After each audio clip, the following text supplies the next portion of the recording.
Okay, well, I'd love to welcome James Hiscock to the T-T Talks. My name is Rupert Brown, and I am the co-founder of T Talks. And behind the scenes, we have James Rodley, and we have Silas Gregory, our head of communications. So we have James here. Thanks ever so much, James, for joining us. You are an ENT nurse technician, and you are specializing in the sense of safe earwax removal, which is a subject that I think it never gets talked about. And it's a subject for me that almost a bit like going to a dentist. I had a fear of dentists when I was younger because I had I've had some terrible luck with that kind of thing. He was struck off later on, poor chap. We had fillings and all sorts of things that felt quite unnecessary. And I had an absolute fear of it. Anything that was going in, I found a gentle doctor, game over.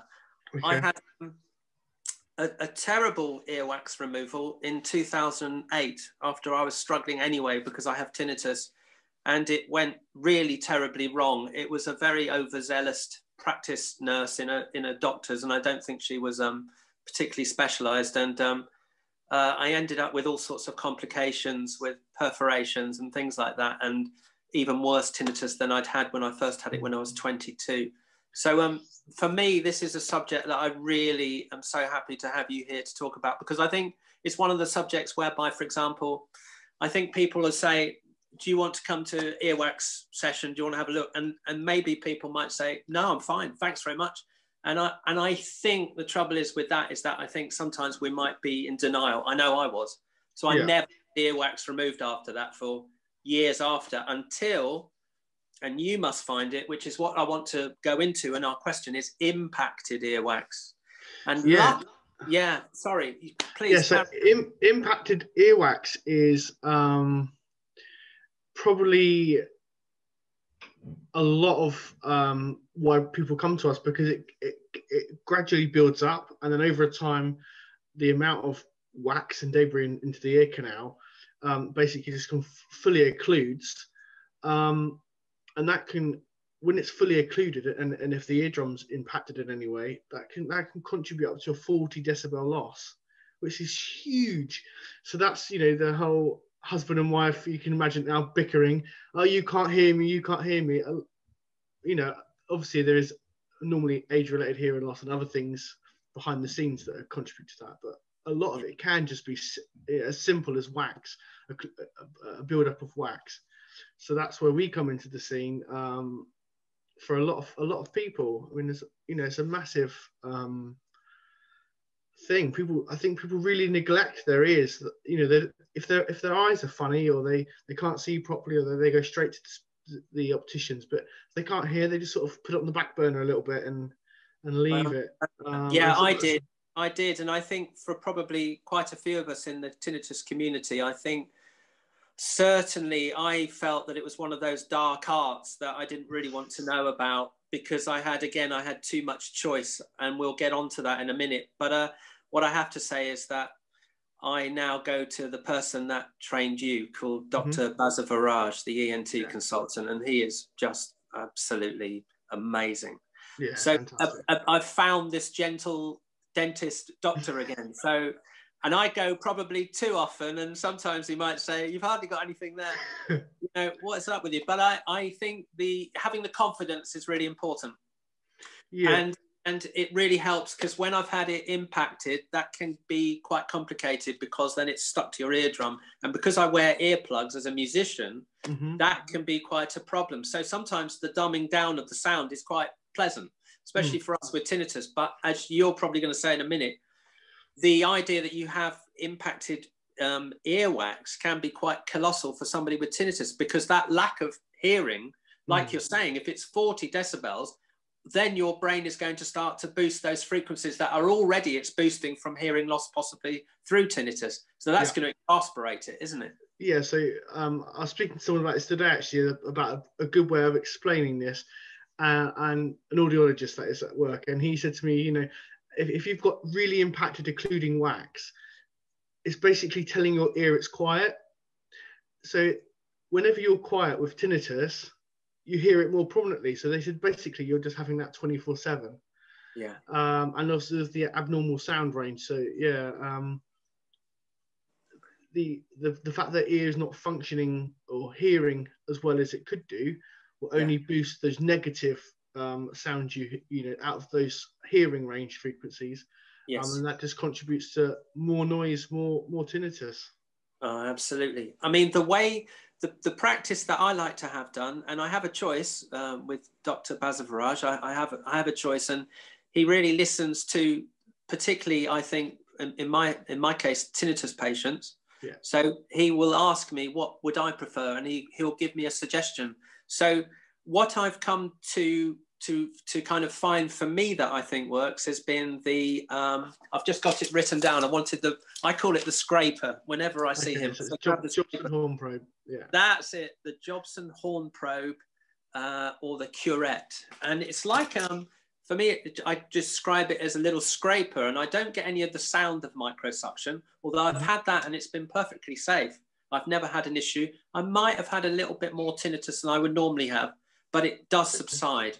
But the probe is lovely because there's no sound. I haven't got the intrusion of the ear syringing, which I personally don't prefer. I found that that's what actually started my second and third time of having very poor tinnitus. I don't anymore, but it exasperated it.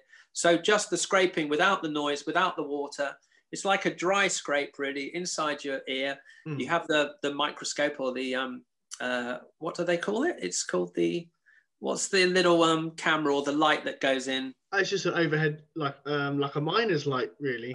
Yeah, and it's really lovely. It feels very safe. It might make me cough a little bit because it kind of tickles your ear senses. Stimulates the nerves, yeah. I come out always feeling really, really happy and really in control. And I think that's the thing with us, with us tinnitus patients, is that we like to feel that we have some degree of control because we don't have it in other areas. No, yeah. And it's a very different place, your hospital at St Mary's on the Isle of Wight, than it used to be. It was a very fearful place, that ENT place in the old days, and I'm going back 30 years. It's not like that at all. It's very inclusive. It's very gentle. It's very lovely. You've got Susan Paul there, the great audiologist. I mean, for me, it's just incredible. I feel like bathed in real professionalism and people that care. And you're one of them. Whenever I see you, I can never stop talking with you. Sorry, I'm doing it now. I know. We can talk for hours. We always do. Yeah, I'm very fortunate from a professional point of view to work in such a great environment. As you know, as you just said, it's such a great learning environment as well. I mean, Mr. Basavaraj has really taken my professional career onto a new level that I didn't even think was possible. And that's just because he knew that I wanted it, and he knew I wanted to work, and he saw more in me than other people may have done professionally. And then you've got all these just experts with decades of experience around me. It's just such a lovely place to work. And like you say, we're all the same staff pretty much. We all stay there because we enjoy it so much. And so it creates a really good environment for patients to come back to because it's the same faces, the same people. And I'd like to think we're all super friendly and super approachable. So that it takes away all those little myths around. You are, James. I've just got to make a little announcement, which is for the people that are on here on the webinar, is that you can ask a Q&A question if you go down through to the Q&A button, and that'd be lovely to have some questions. I've got a question for you from some people that have come in. So we've done the first one actually. So we've had, can earwax cause hearing loss? What I'd like to do is to do one question and then go through the different procedures of earwax removal. So how do you prevent earwax blockage? So it's one of these things you can't really prevent. So I'll give you a little bit more of the sort of how it happens. So we all have ear canals, obviously. We all imagine them, and I certainly imagine them to be like this when you look at them, just dead straight. And that was it. You know, you look down the canal and they're all the same. Well, unfortunately, they're not. They're all different shapes, different sizes. They all have their own little unique little patterns to them. They can go around corners. They can have kinks in them. They can have bony growths, all sorts of different weird and wonderful things in them. So I've forgotten the question. Which is, how do you prevent earwax blockage? Okay, so what we advise and what's common practice for like the best seal of treatment is to, if someone's looked at your ears and they can see the eardrum and it's relatively clear and there's not an obvious blockage, then olive oil or even sometimes almond oil is really good, just to help the wax become wax and debris, so become soft, and then the skin in the ears is designed to migrate the wax out anyway naturally. So it just helps soften that approach. So hopefully your ear will do what it's naturally designed to do.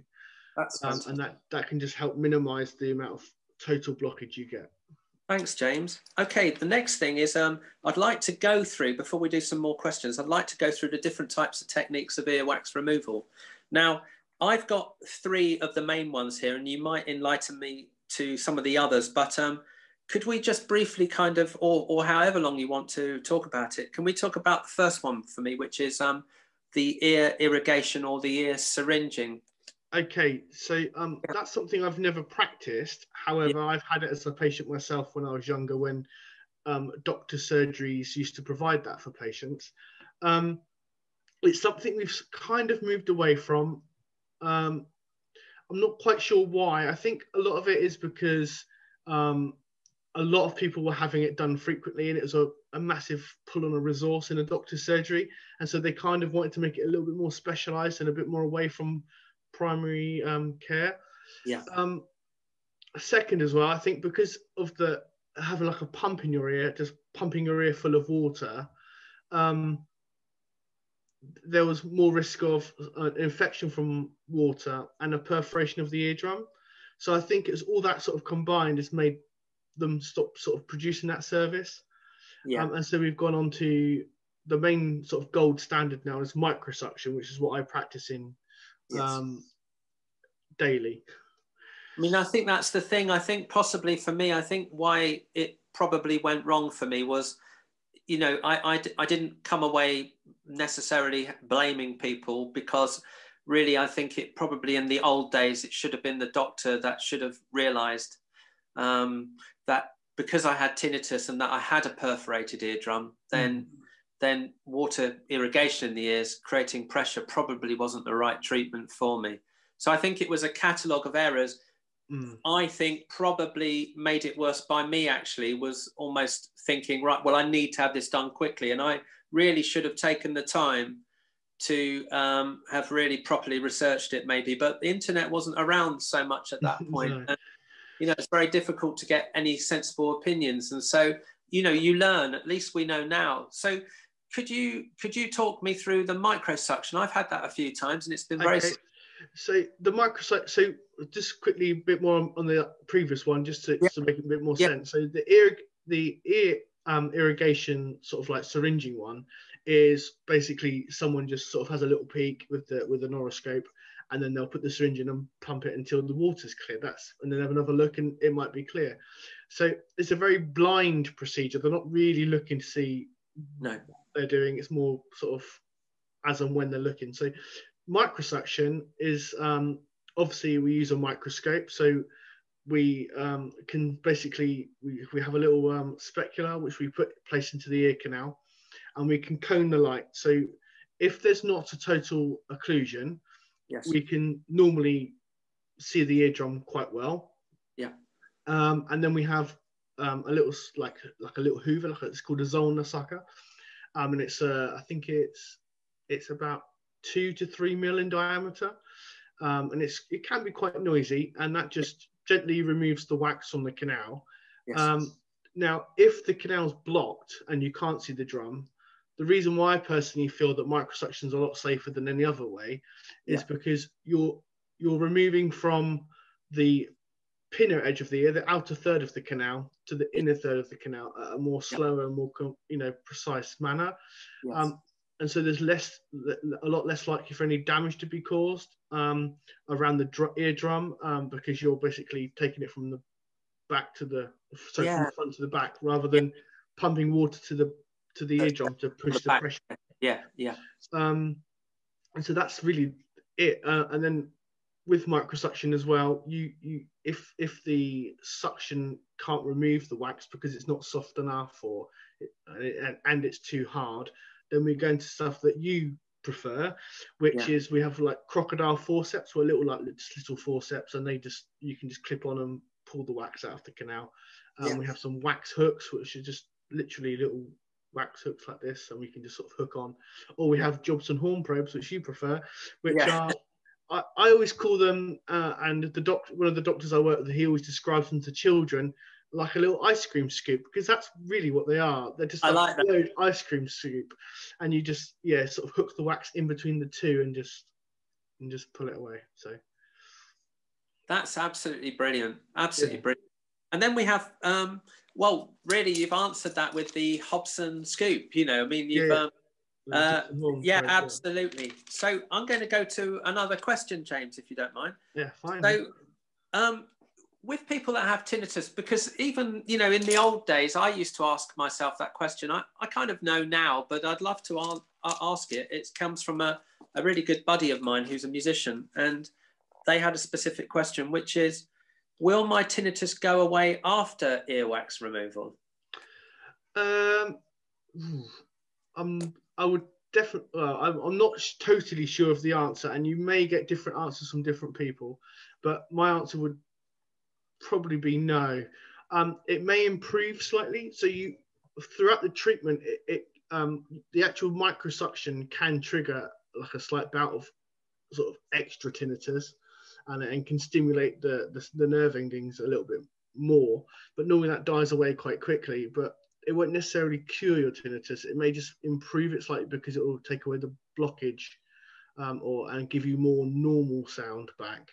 But it doesn't just get rid of it or anything like that, unfortunately, which is sad. But yeah, I used to feel that, and again, it's like I think that's another conversation. But the idea being that somehow other things are responsible for tinnitus or not tinnitus, if you know what I mean, like procedures, because I try and go in with just a really lovely, positive feeling. I look forward to it. I feel like I'm having an MOT. And I know that when I come out, it feels fantastic because I can hear things beautifully. The one thing I do, which I really enjoy, is I like to have a shower when I come back home. So I like to relax after it. But I love to hear the sounds of the droplets on my bald head. It's something really lovely because I can hear it. They're tingling, and it inspires me. I love the sound of it. It's a wonderful sound because I can hear all that lovely top end. Another question that I have, we've got one here. So I'm just going to read it out. I know who this is from. I was having this question with this person. Can I get your opinions, please, James, on using Q-tips and also ear candles, please? Thanks. Okay, so Q-tips and cotton buds are a big no-no in the world of ears, because our ear canal is, it can hold about 5 to 10 mil, is that right? I think it's about 5 to 10 mil. Oh, you're amazing. And it's, when you're using a Q-tip or cotton bud, you're basically just forcing wax towards the eardrum. So it can be a bit of a bluff with us. So I can say to people, you know, often happens, have you used any Q-tips or cotton buds? And they say, oh, no, I haven't done that. And then I often just pull out a piece of cotton bud. So it's a real no-no, but simply because they can push wax onto the eardrum, and that can cause more problems, or even perforate the eardrum with the cotton bud if they are quite reckless, which does happen. Also, a lot of people often say that they use cotton buds because their ear canals are itchy. Now, they're itchy normally because people stimulate the canal with the cotton bud, and as they start to repair and get back to where they were, they start to itch. Like, you know, if you scratch your arm, you know, it itches again a little while later. And so cotton buds and anything like that are just a big no. Okay, that's brilliant. And the other one was the Hopi ear candles. I have been through that.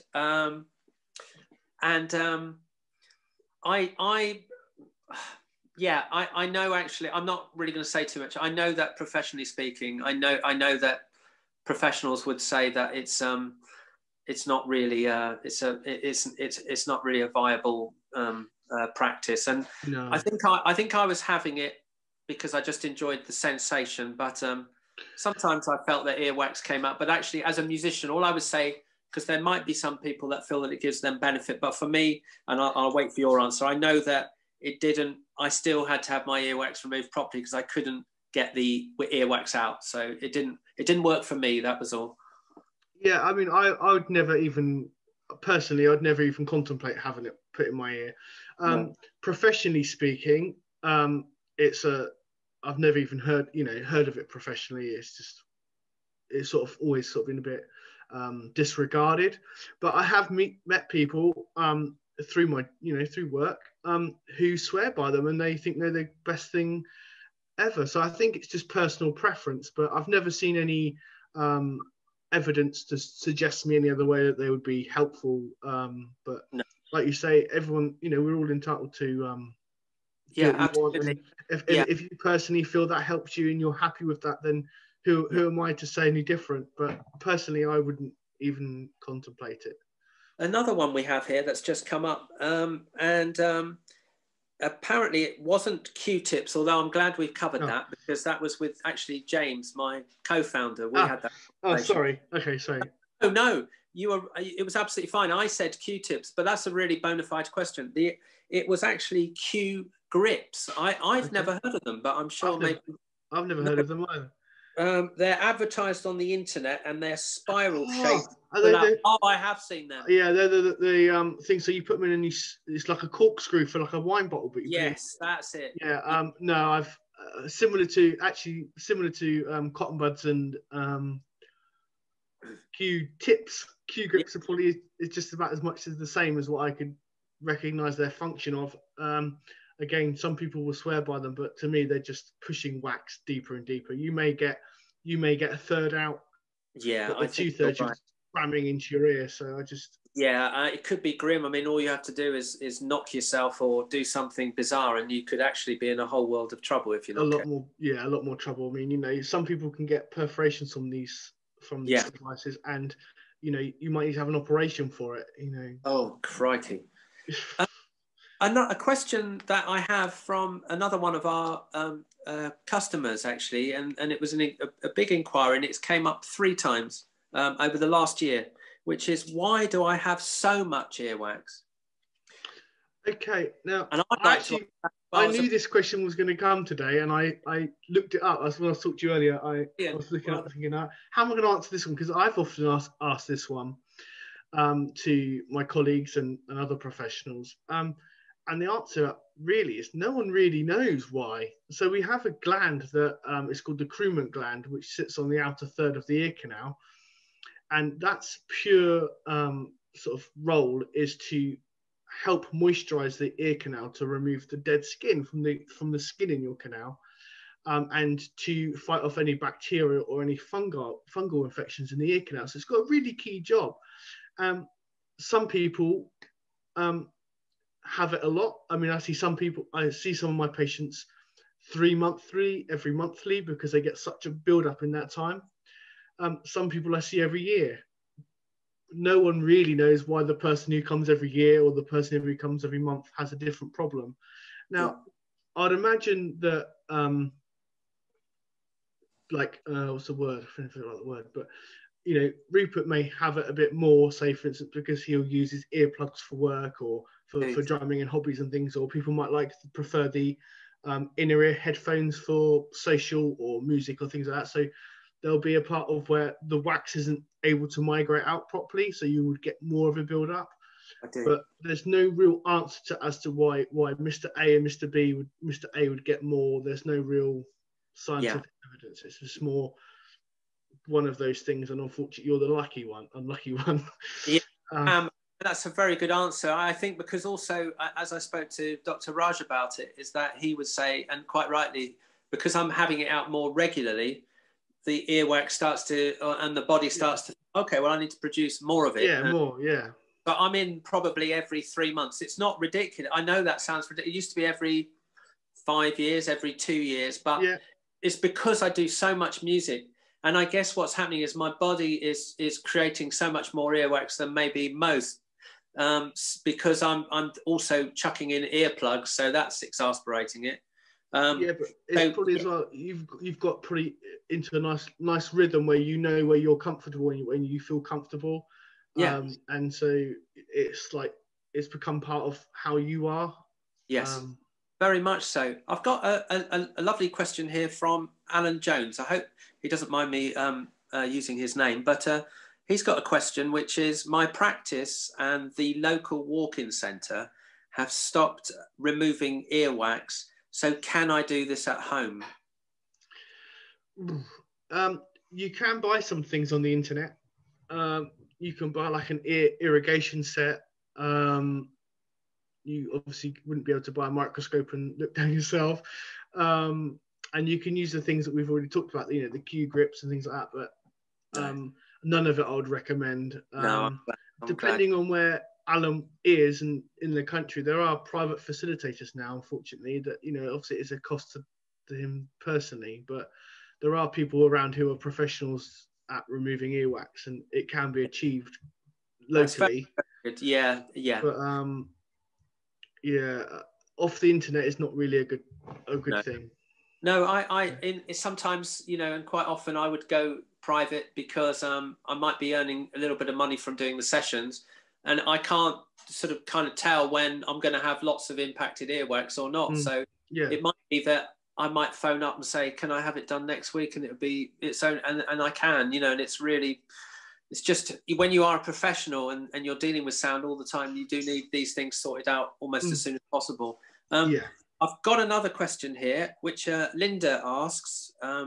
I've only ever heard of syringing and microsuction. Do private ear clinics provide these other methods? And should the people doing it be qualified? So I've only ever heard of, sorry, it's my son in the background, if you can hear. That's all right, it's fine. So I've only ever heard of really syringing and microsuction in sort of private practice or general practice. Now, I'd imagine places where you can, I'm not sure what they're called, but where you can have like the acupuncture and things like that, I'd imagine they would probably dabble in the candle method. Yeah. Because it's kind of in their sort of niche, I suppose. Yeah. But yeah, microsuction is probably the most sort of golden standard, and it's probably the most one that's used commonly now.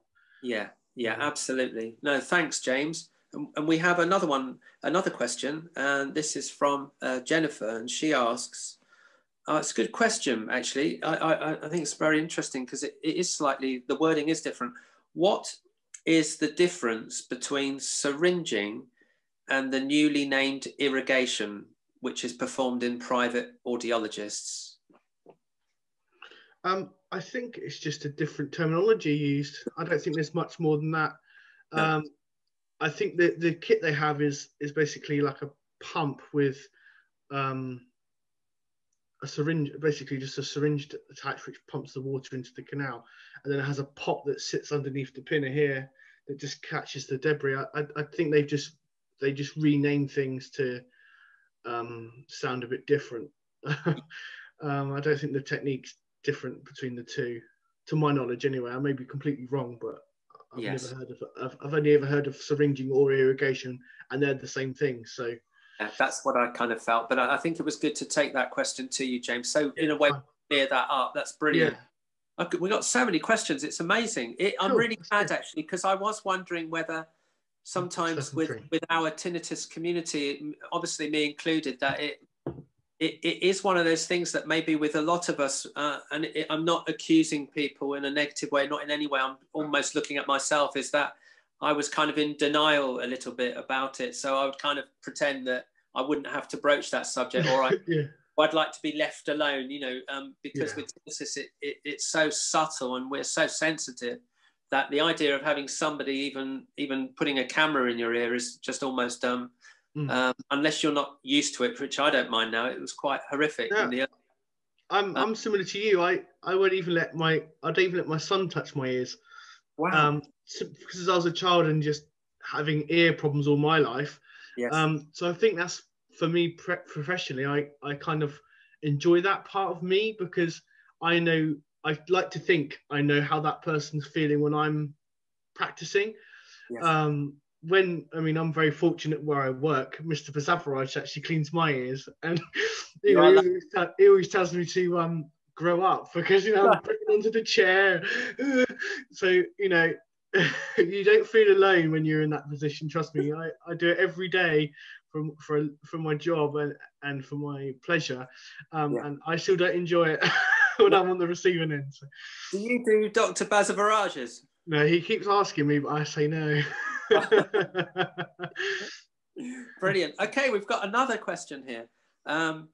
And this is a question that says, let me just read it. We may have covered it, but I'm going to put it out there anyway. So what do you think of Hopi ear candles removing wax? Well, we've gone through that, haven't we? We've already spoken about that.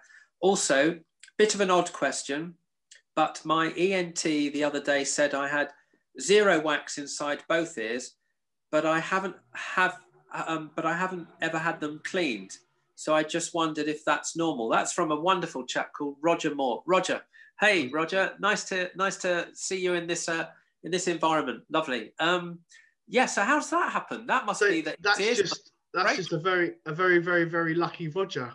He's a very lucky man. So the ears are designed to look after themselves. So the skin, I've sort of touched on this earlier. So the skin in the canal on the sort of floor and around the surfaces, they're designed to bring out so we've got skin in there that sheds like it does on the rest of our bodies. The crumant gland injects like a resin to lubricate and bring that all together in what we call wax. And the skin is designed to migrate all of this out of our ears, and we shouldn't have any problems. I actually read a statistic on this the other day that only 19% of the population have working ear canals like that, which that might not be true, but if that is, that's staggering. Yeah, it is. So he's very lucky. And that happens a lot. I have some people who come,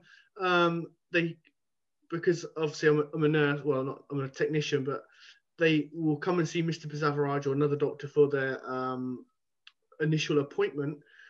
They could be 80 plus, and it's the first time they've ever had the treatment done. And then they'll see me 6 months later, and that could be it. They could be fine from the last 6 months of treatment. They don't need it again, and that could be it. And that, that's, it does happen. So very lucky.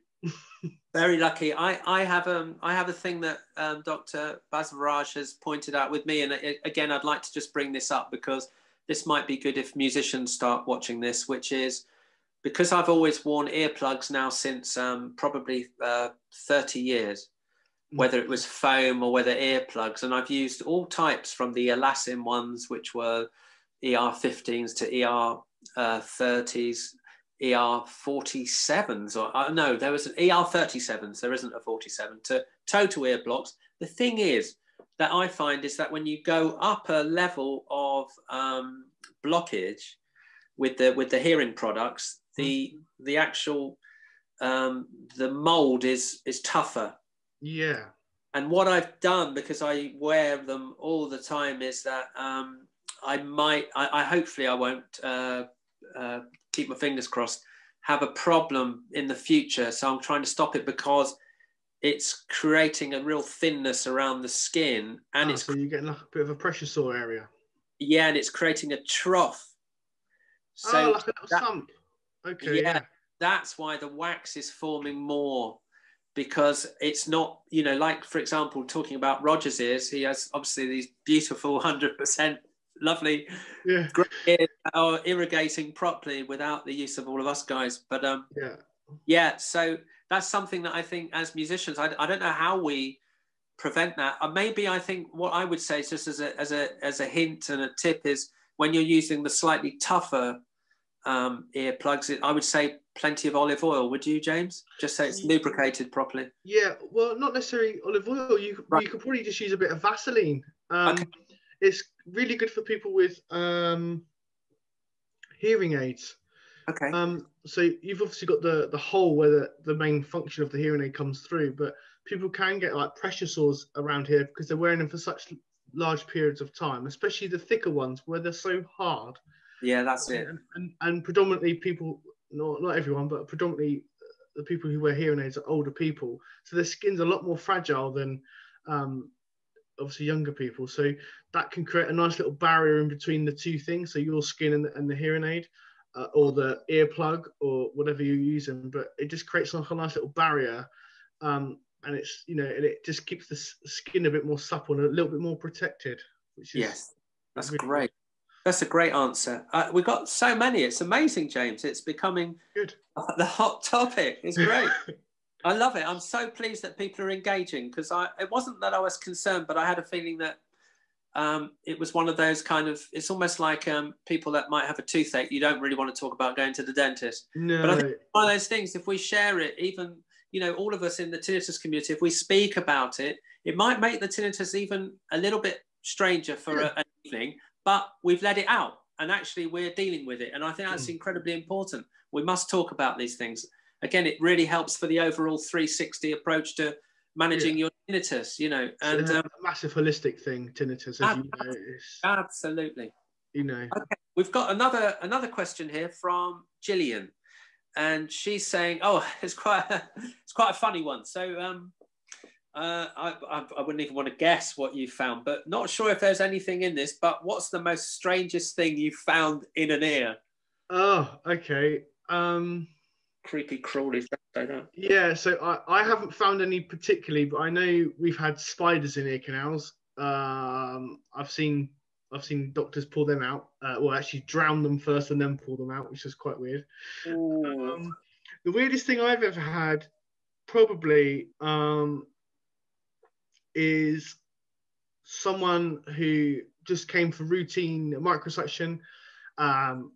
When I see them, normally they're patients I've seen for quite a while, or so I've got quite a good rapport. So I'm normally on first name terms and things like that. So say for instance it was Rupert. So hi Rupert, how's things? Oh, I'm all right, but this is a bit deaf. Oh really? Yeah, let's have a look. And then I pulled out 4 hearing aid domes, the domes that you put on the hearing aid to displace in the ear. There's 4 in the canal. So I sort of pulled one out and we sort of laughed, and then hang on, there's another one here. That's 2, and then it was by 4 it was quite astonishing. Absolutely ridiculous. My gosh. Anything else? No, nothing really weird and wonderful. That's probably the most sort of weirdest thing. You get the occasional like odd fingernail sometimes.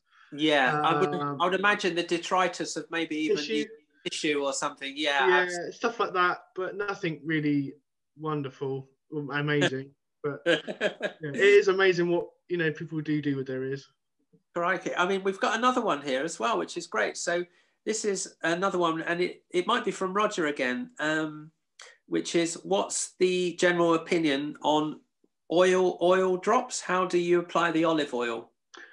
Okay, so olive oil, I mean, it varies from person to person, but the general rule of thumb is a couple of drops once a week, both ear canals. So the best thing to do is, so the reason why we recommend olive oil is because of how safe it is, and it's not going to cause you any damage. That's the main thing. So we don't want sodium bicarbonate.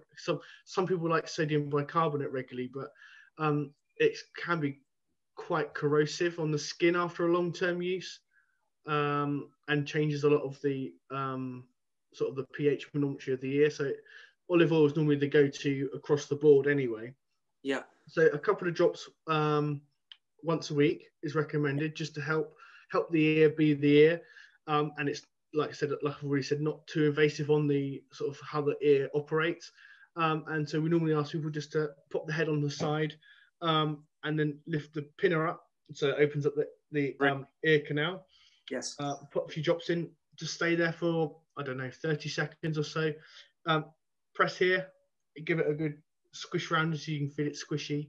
And then some people like to put a piece of cotton wool in just so it doesn't just fall straight out, or you can just sort of lay there for a minute and then just come It's away. a really nice feeling, isn't it? Actually laying there. Actually, my partner Severin, she tells me to stay there a bit more. It's just sometimes I'm also on the go, but it's a lovely feeling actually, especially when it's quite cooling, or if it's indeed a sort of room temperature, and it's just gorgeous, and you feel it just going through your ears. It's really nice. It's a lovely feeling, especially if you itchy ear, rather than put your finger in it and scratch it. Just, you know, put olive oil in there. That's generally what my thinking would be.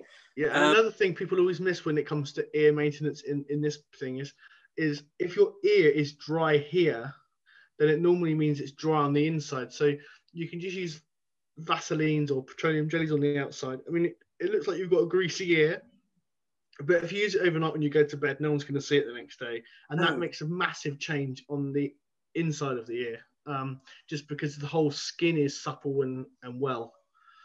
Yeah. Okay. We've got one that's another question that kind of continues on from the olive oil discussion, and it's a good one. And I'm interested to see how you might be able to answer this. So someone has written, my ears itch overnight. But olive oil does not help. What else could I try?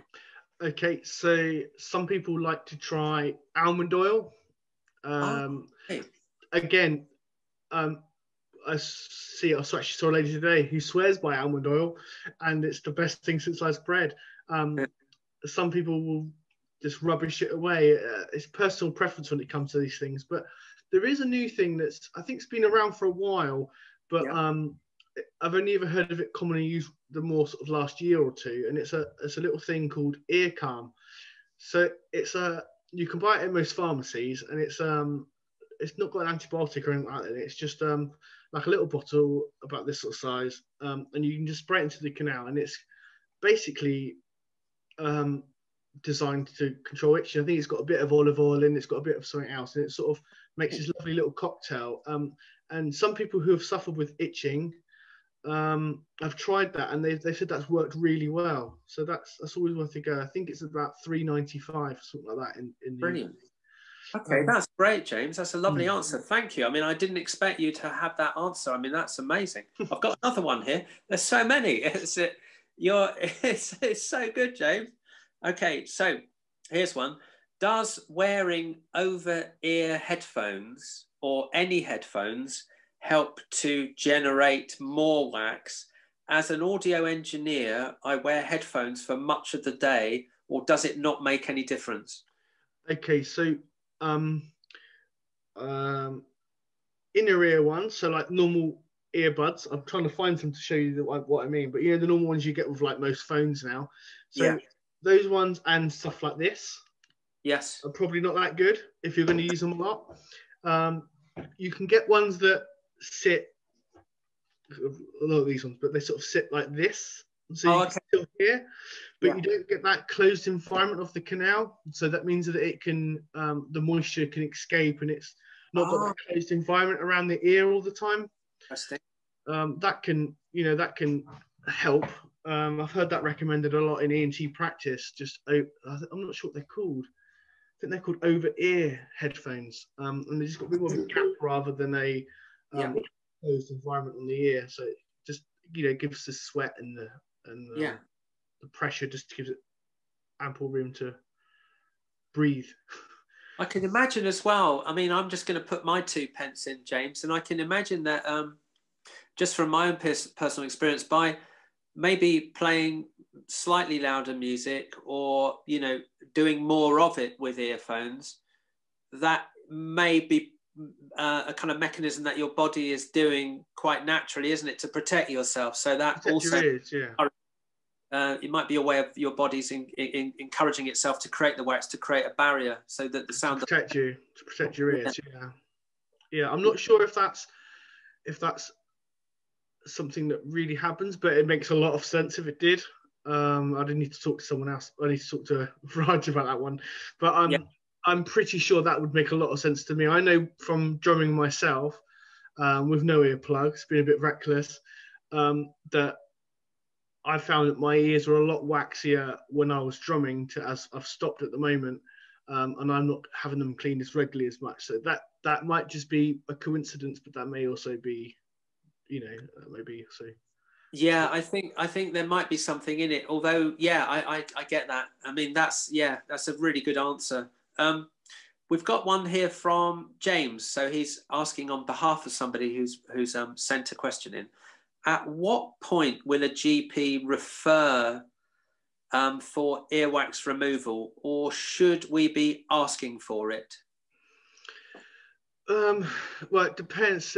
I'm not really sure on what the GP guidelines are to referrals, because it's not something unfortunately I deal with often. But as they're not offering that service, that should be something they should be able to refer you to ENT from. Now, they'll probably ask you to use drops and over the counter. There's some other ones called Optrex, I think they're called. Oh, yeah. And they're quite an aggressive eardrop, and that's sort of designed to break down the wax and help it come out itself. Yes. For total occlusion and things like that. And there's a few other ones. I think there's one called Ear Tex or something like that. So they're similar function, but I think most GPs will try and push you onto that first, and then if they'll probably ask you to seek private, especially on the island at the moment. Yeah. However, you can request to be sent to ENT for microsuction, but obviously at the moment, the current climate, there is a wait, but it is something you can request, and it's just a decent chat with your GP should be able to arrange that for you. Amazing.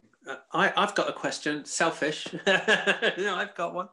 I really wanted to ask this on behalf of people, actually, because I think maybe that we've forgotten to ask this, and I think it's quite important, is for somebody that hasn't had the earwax removal before, no matter which kind of system that you're having it done, will I feel dizzy after the removal? Okay, so it's one of those things that it affects everyone completely differently. So if you were coming to me as a new person, a new patient, and it's the first time you've ever been in a hospital, I'd take you through what I want, what we want to do, what we want to achieve, and the risks and benefits I'd give you would be the risk would be slight tinnitus, exacerbation of tinnitus, dizziness, potential damage to the eardrum. So there is a risk of dizziness simply because of where we're cleaning. So if we're cleaning directly on the drum, that can make you feel dizzy. Yes. If we stimulate certain nerves, because we're all built slightly differently, so at the floor of the ear canal, we have really incredible nerves that run through all of there that stimulate all sorts of different things. It can stimulate a cough or a sneeze, and also it can make you feel dizzy. So it can happen, and it does happen. It does make people feel dizzy, but normally after about 30 seconds to a minute after treatment, it's gone away. It never stays. Very rarely stays.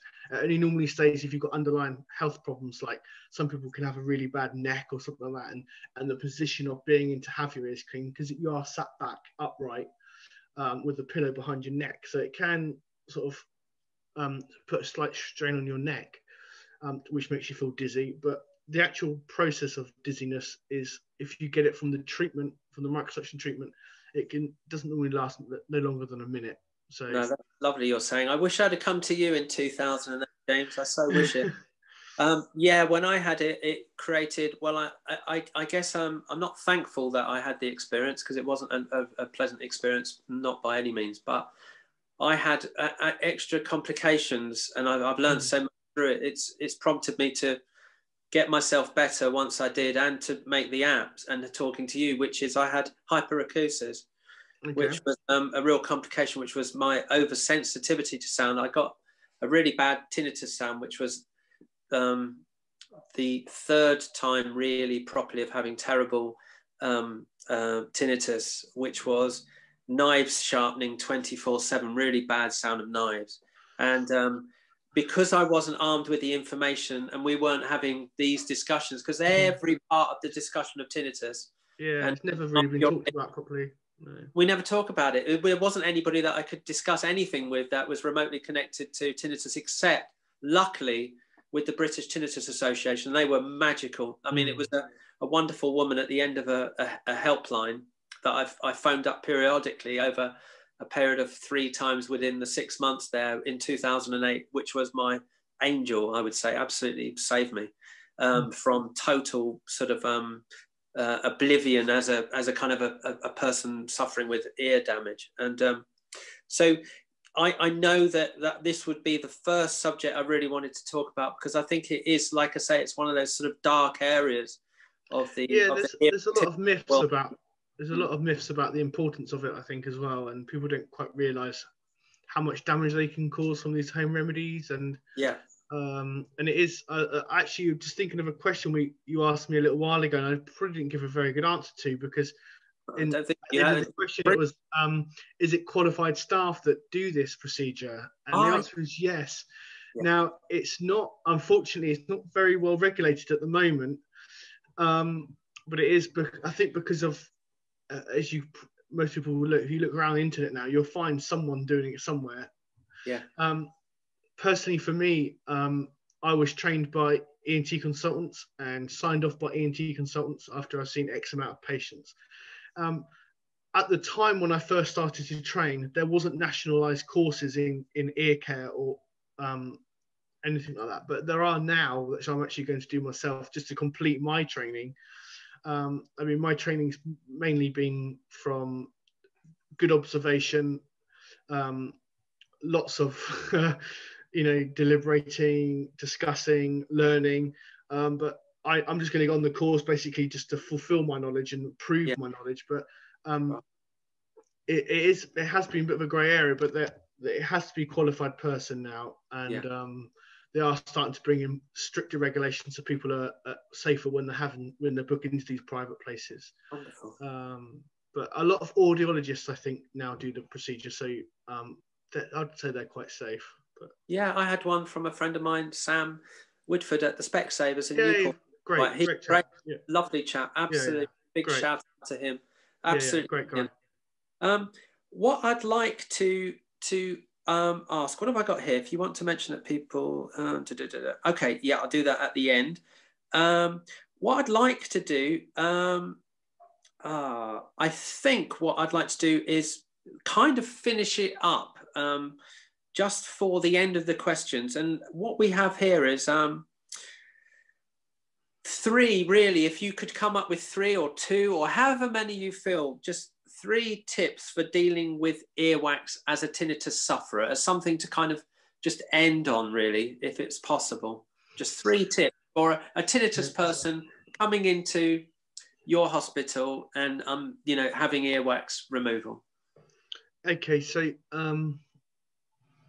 or dealing with earwax. Okay, so I think you've demonstrated this more than anyone, and I think it's being more aware of where you are daily in terms of your tinnitus journey and knowing how your body is for you. I think you're very good, and I think you're great, but I think you're a great ambassador for it, because you're so in control of where you are, and I'm starting to build up a bit, I need to go and see help. So what I would say is never leave it too long. There's never a wrong time to go and have someone professionally look at your ears and give you that reassurance, which can take away a lot of stress and anxiety around it. Well, if you don't find the right person the first time around, like Rupert didn't, go and find someone else. There's lots of lovely people around, and and other things is I think just try and give yourself as good ear care maintenance as we've already talked about as much as you can, just to keep everything a lot more manageable than letting it build, really. Okay, absolutely. Okay, I've got one question. Actually, there's another one. I hope you don't mind, James. I mean, that's fine. It's incredible. I'll just read it out. Okay, I think we may have covered a little bit of this, but I'll go for it anyway, because I wanted to just cover everybody. I want to make sure that everyone gets their question answered. So, do you have any recommendations to help reduce the buildup of earwax? I use earplugs during long periods of time and have noticed since using them more, I am having more wax buildup. Okay. Could this be due to the type of earplug I am wearing? I am wearing in-ear plugs, inner ear earplugs, and in-ear monitors. If that helps with the discussion, thank you for talking about this topic. Oh, no problem at all. Well, that's a really good question. I'm not totally sure of if other ear plugs would help in any other way. I'd imagine an earplug is an earplug, so I wouldn't have thought they'd have much differences between the ones you would use. But what I would say is if you're someone who's using them for, say, 6 hours of a day, and this is the same for hearing aid users as well. It's just, if you get a spare couple of minutes, even 5 minutes an hour, just take them out, give your ears time to breathe, and just brilliant sort of moisture and everything, because it's like a dampening effect. And if you can just take it out for 5 minutes, just a quiet 5 minutes, and just or just take one out for 5 minutes, whatever it is, it will help. Not necessarily at that time, but it'll help in general of just trying to maintain them a lot more healthier. That's fantastic, James. Can I really just say a massive thank you? And when this is all over at the moment with this current situation, I will love to take you out for dinner. If we can talk about this, you're fantastic, James. You've given up your time so freely. It's just incredible. No problem. So inspiring. And we know each other from drumming, don't we? Yes, yeah. Drumming community, yeah. Don't sell your drums, James. Don't sell them. I noticed you were putting them up for sale. Don't do it. Yeah, they're not sold. They're at my mum's house at the moment, but yeah. Don't do it. No, I'll give you some free drum lessons if you no problem. So I just want to kind of wrap it up and say to everyone to just keep please following us on the socials for T- and our Facebook T- group. We've got our new subscription app. Have you seen it, James? Because I know you've got. Yeah, I've got it. Yeah, I advocate it everywhere I can. Oh, amazing. I asked you about leaflets before. Yes. I did speak to James. I think we were knee deep in what was going on with our app development, but there's no excuse. We'll get them for you. Have you had the subscription app? Because what we'll do is we'll give you a free subscription because I think I've already got it, to be honest. I'll have to have a look, but I think I've got it because I use sometimes use them for night, for just to unwind at night. So that's excellent. I find the other things really good. So yeah, good. Lovely, James. Thanks so much for being such an amazing supporter of what we're doing, and thanks for being great. Basically, it's amazing. One thing I need to say before I go is I was speaking to Mr. Pizavaraj today, this mythical gobby who keep talking about. So he's an ENT. Well, I can't say that because I work with him, but yeah, so he's an ENT consultant, and he did say if there's anyone that feels there's any questions that we haven't covered today, just put them on the T- social pages, and he'll respond to them personally just to try and help if he can with anyone. So that's incredible. Tell me off horrendously if I don't say that. So that's amazing. Okay, one other thing that I'm going to mention is if you want to mention, I'm reading it out, that people should follow us on the socials to keep up to date with our future events, and that we have a virtual support group every month called T with T- for those who will benefit. Just add in our T with T- virtual support group and download the app, please. Oh, right. Yeah, download the app. Just download the app, really. Download the app.